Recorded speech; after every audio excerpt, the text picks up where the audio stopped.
रात के 10:30 बज चुके थे। गांव के ज्यादातर घरों में दीप बुझ चुके थे। बस कहीं कहीं लालटेन की पीली रोशनी झिलमिला रही थी।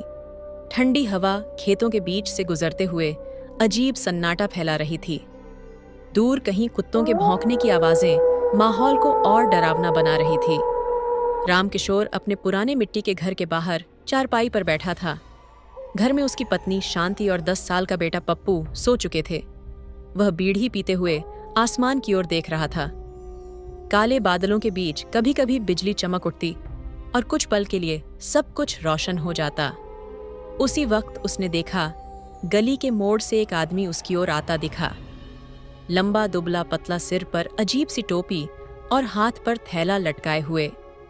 उसके कदम धीमे मगर भारी थे। रामकिशोर ने आंखें मिछाईं। इतनी रात में कौन आ रहा है? जब वो आदमी पास पहुंचा तो बोला, भाई साहब, रात हो गई है, कहीं ठहरने की जगह मिल जाएगी क्या? रामकिशोर ने हाथ सेकते हुए कहा, अरे यहाँ तो सब सो चुके हैं। सराय तो गांव से 2 कोस दूर है, पर चाहो तो आज की रात यहीं ठहर जाओ। अजनबी ने हल्की मुस्कान दी। धन्यवाद, बस एक रात की बात है। रामकिशोर ने उसे भीतर बुला लिया। मिट्टी के आंगन में लालटेन टिमटिमा रही थी। शांति जाग गई। कोई मुसाफिर है, रात यहीं रुक जाएगा। शांति ने अनमने ढंग से सिर हिलाया। ठीक है, पर भगवान जाने आजकल कौन कैसा निकल पड़ता है। अजनबी चुपचाप बैठ गया।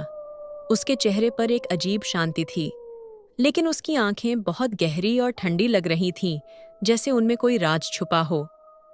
रामकिशोर ने पूछा, कहाँ जा रहे हो भाई? बस कहीं दूर रास्ते चलते जा रहा हूँ, कोई मंजिल नहीं। अरे वाह, बिना मंजिल के मुसाफिर, फिर तो भगवान ही साथी। अजनबी ने बिना कुछ कहे बस इतना कहा। वही तो है। हर जगह रात गहराती चली गई।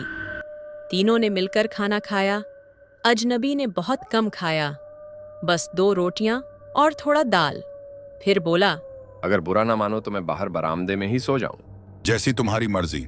थोड़ी देर में सब सो गए, लेकिन रात के तीसरे पहर पप्पू की आंख खुली। उसे लगा कोई उसके सिर पर हाथ फेर रहा है। वो चौंक कर उठ बैठा। कमरे में मंद रोशनी थी, कोई नहीं था। उसने माँ बाप को देखा, दोनों सो रहे थे। उसने बाहर झांक कर देखा, अजनबी चारपाई पर लेटा था, पर उसकी आंखें खुली थीं। वो सीधा छत की ओर देख रहा था, बिल्कुल बिना पलक झपकाए। पप्पू डर गया। उसने सिर चादर में छुपा लिया। सुबह जब सब उठे तो अजनबी कहीं नहीं था। बस उसकी चारपाई पर मिट्टी के कुछ अजीब निशान थे, जैसे किसी ने गीली मिट्टी में पैर रखे हों। शांति बोली, देखा ना, मैंने कहती थी रात में कौन सा आदमी घूमता है। अरे शायद सुबह सुबह निकल गया होगा। लेकिन उसी शाम जब रामकिशोर खेत पर गया तो चौकीदार ने कहा,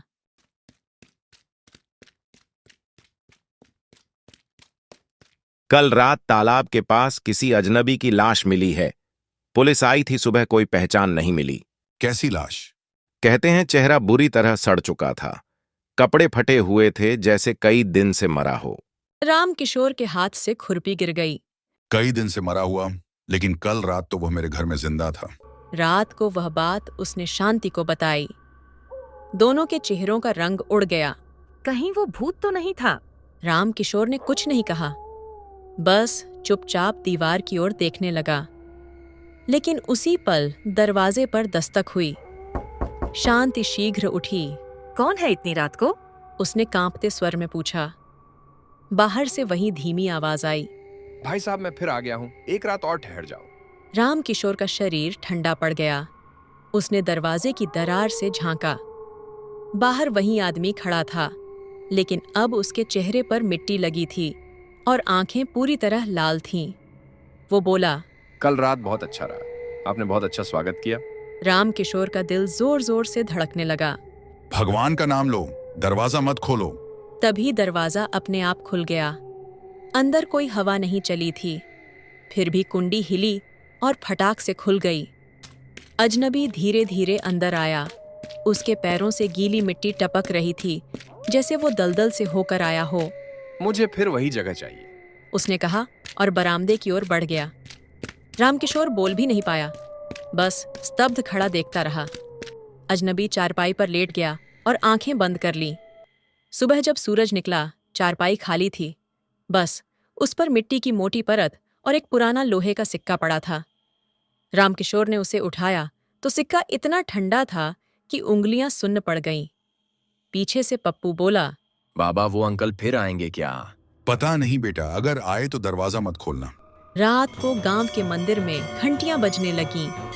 पुजारी चिल्ला रहा था, तालाब के पास मत जाओ, वहां किसी की आत्मा भटक रही है। लेकिन उसी वक्त तालाब के किनारे एक परछाई धीरे धीरे उभरी। वही लंबा दुबला आदमी, उसके हाथ में वही लोहे का सिक्का था और होठों पर एक रहस्यमयी मुस्कान। उसने आसमान की ओर देखा और बोला, ठिकाना मिल गया। अब हर रात किसी नए घर में। सुबह के सूरज ने गांव के ऊपर सुनहरी रोशनी फैला दी थी, लेकिन रामकिशोर के घर के आसपास एक अजीब सी ठंडक बनी हुई थी। हवा चलती तो जैसे कानों में फुसफुसाहट सुनाई देती।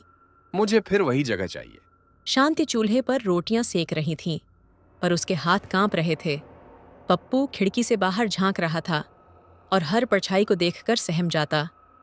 रात की वह घटना, दरवाज़ा अपने आप खुल जाना, अजनबी का फिर लौट आना, सब कुछ जैसे किसी बुरे सपने की तरह दिमाग में घूम रहा था।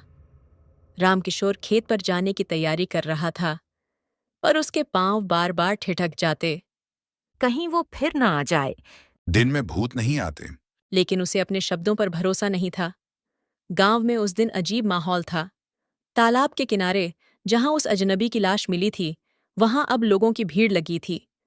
पुलिस ने जगह घेर रखी थी, पर जैसे ही लोग पास जाते, ठंडी हवा का झोंका उन्हें पीछे धकेल देता। रामकिशोर ने दूर से देखा, वही चेहरा, वही कपड़े। उसका शरीर मिट्टी में आधा दबा हुआ था। पुलिस वाले कह रहे थे, लगता है किसी ने कई दिन पहले मारकर फेंक दिया। रामकिशोर का गला सूख गया। लेकिन अगर ये मरा हुआ है तो कल रात मेरे घर कौन आया था? उसने सिर झटका पर आवाज नहीं रुकी। अब वो साफ सुनाई दे रही थी, जैसे कोई उसके ठीक पीछे बोल रहा हो। वो मुड़ा, कोई नहीं था। शाम तक उसका मन बहुत बेचैन रहा। जब घर लौटा तो देखा कि शांति और पप्पू दोनों बरामदे में बैठे हैं। शांति, कुछ हुआ है क्या? दिन में दरवाजा अपने आप खुल गया था, कोई था नहीं। पप्पू ने डरते हुए कहा, माँ, वो अंकल फिर आएंगे ना? चुप, वो कोई अंकल नहीं थे, वो कुछ और थे। फिर उसने भीतर जाकर वह लोहे का सिक्का उठाया जो कल सुबह चारपाई पर मिला था। उसे हाथ में लेते ही ठंडक उसकी हड्डियों में उतर गई। सिक्के पर कुछ उभरा हुआ लिखा था, ना लौटने वाले का निशान। वो शब्द जैसे उसकी नसों में दौड़ गए। उसने सिक्का कुएं में फेंक दिया। सिक्का गिरते ही कुएं के भीतर से छपाक की आवाज आई, फिर सन्नाटा। लेकिन कुछ पल बाद कुएं से धीमी हंसी की गूंज उठी। हंसी। रात को उन्होंने दरवाजे, खिड़कियां, संगीत सब कसकर बंद कर लिए। लालटेन जलाकर शांति ने भगवान की तस्वीर के आगे दीपक रख दिया। अब तो चैन से सो पाएंगे। पर आधी रात को दीपक अपने आप बुझ गया। सारे कमरे में अंधेरा छा गया। रामकिशोर को नींद नहीं आ रही थी। अचानक उसे लगा कोई आंगन में चल रहा है। उसने खिड़की से झांका। बरामदे की चारपाई पर वही अजनबी बैठा था, सिर झुका हुआ, हाथ में वही सिक्का जो उसने कुएं में फेंका था। तू फिर आ गया। अजनबी ने धीरे से सिर उठाया। उसकी आंखें अब बिल्कुल काली थीं और होठों से मिट्टी झड़ रही थी। तुमने मेरी चीज फेंक दी। जहां वो रहता है वहां मैं भी रहता हूँ। अजनबी बोला और उसकी आवाज मानो चारों ओर गूंजने लगी। शांति दौड़कर कमरे से निकली। हाथ में तुलसी की माला ली है। भगवान का नाम लो, दूर हटो। अजनबी ने उस पर नजर डाली। उसके चेहरे पर अब एक डरावनी मुस्कान थी। तुम्हारे भगवान यहाँ नहीं आते? और वो धीरे धीरे धुएं में बदल गया। अगली सुबह गांव वाले इकट्ठा हुए। रामकिशोर ने सारी बात बताई, पर किसी ने विश्वास नहीं किया। भूत वूत कुछ नहीं होते, तुम लोगों को वहम हुआ है। नहीं बेटा, यह जगह अब अपवित्र हो चुकी है। जिस आत्मा को शांति नहीं मिली वह बार बार लौटती है। तो क्या करें बाबा? आज रात मैं पूजा करूंगा, उस आत्मा को बांधने की कोशिश करेंगे। रात को गांव के 4 आदमी आए, मंदिर से घंटियां, मंत्र और धूप की खुशबू लेकर। घर के आंगन में वे सब जमा हुए। पंडित ने कहा, किसी भी हालत में लालटेन मत बुझने देना। अगर बुझ गई तो सब खत्म। पूजा शुरू हुई। मंत्रों की आवाज गूंजने लगी। ओम नमो भगवते, ओम नमो भगवते, ओम नमो भगवते, ओम नमो भगवते। लेकिन तभी हवा चलने लगी। तेज फिर और तेज लालटेन झिलमिलाई। शांति ने उसे बचाने की कोशिश की, पर अचानक लौ बुझ गई। सब अंधेरा। पंडित चिल्लाया दिया। जलाओ जल्दी। तभी चारपाई अपने आप हिलने लगी। बर्तन गिर पड़े, दीवारों पर जैसे कोई खरोच रहा हो। पप्पू चिल्लाया। बाबा वो आ गया, वो आ गया। अंधेरे में किसी की परछाई धीरे धीरे उभरी। वही अजनबी। अब उसका शरीर पूरा डरावना दिख था, मगर उसकी आंखें लाल अंगारों जैसी जल रही थीं। मुझे जगह चाहिए। तुमने मेरी आत्मा को बांधने की कोशिश क्यों की? पंडित ने मंत्र पढ़ना शुरू किया। ओम नमो भगवते, ओम नमो भगवते। अजनबी ने गुर्राते हुए पंडित की ओर देखा और जमीन से उड़ती हवा ने सारे फूल दिए और राख हवा में उड़ा दिए। रामकिशोर ने साहस कर कहा, कौन है? तुझे क्या चाहिए? अजनबी ने ठंडी हंसी हंसी।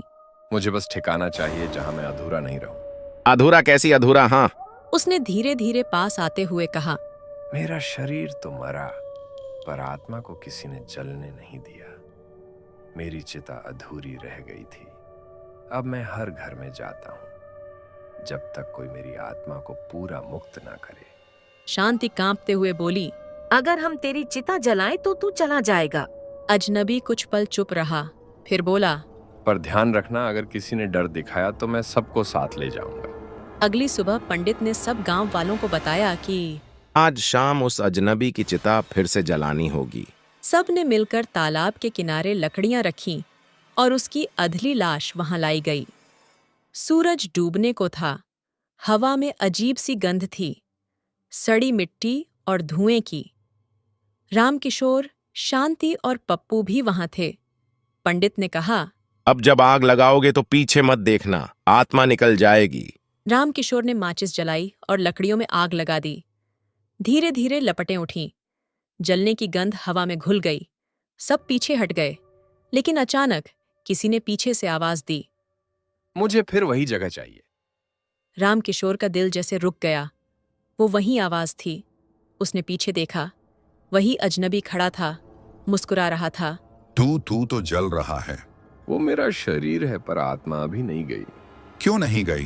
क्योंकि जिसने मुझे मारा वो अब भी जिंदा है। सुनकर सब सन्न रह गए।